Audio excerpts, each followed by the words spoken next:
परदेशातील शिक्षण असो व आरक्षण, युवा पिढीच्या पंखांना बळ देणारा आपला देवाभाऊ.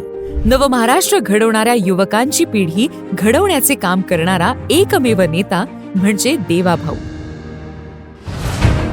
देवाभाऊंनी 2017 मध्ये मुख्यमंत्री फेलोशिप योजना सुरू केली. त्यातीलच एका फेलोमुळे जन्माला आली देशातील पहिली मुख स्वास्थ्य योजना. याच योजनेतील एक विद्यार्थी हरियाणा सरकारमध्ये सनदी अधिकारी झाला. 2018 मध्ये देवाभाऊंनी अनाथांना 1% आरक्षण दिलं. अश्विन आगवणे हे या आरक्षणाचा लाभ घेऊन झालेले देशातील पहिले वकील आहेत. तर काही अनाथ केंद्र आणि राज्य सरकारमध्ये अधिकारी झाले आहेत. आणि आता तर आपल्या देवाभाऊंनी अनाथांचे शिक्षणही मोफत केले आहे. मराठा तरुणांसाठी देवाभाऊंनी 2018 मध्ये सारथी योजना सुरू केली. याच सारथीमुळे मराठा विद्यार्थी शेकड्यानं सनदी अधिकारी झाले.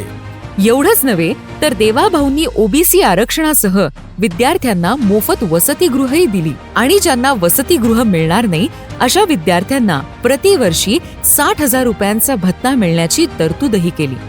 2024 मध्ये तर देवाभाऊंनी सर्व मुलींना मोफत उच्च शिक्षण दिलं. हे झालं मुलींचं. पण मग मुलांचं काय? तर देवाभाऊंनी कौशल्य प्रशिक्षण योजनेद्वारे इंटर्नशिप करणाऱ्या लाडक्या भावांनाही प्रतिमाह 10,000 रुपये देणं सुरू केलं आहे. म्हणून तर आम्ही जाणतो, ज्याने दिला तरुणाईच्या भविष्याला आकार, त्या देवाभाऊची आम्ही कधीच नाही सोडणार साथ.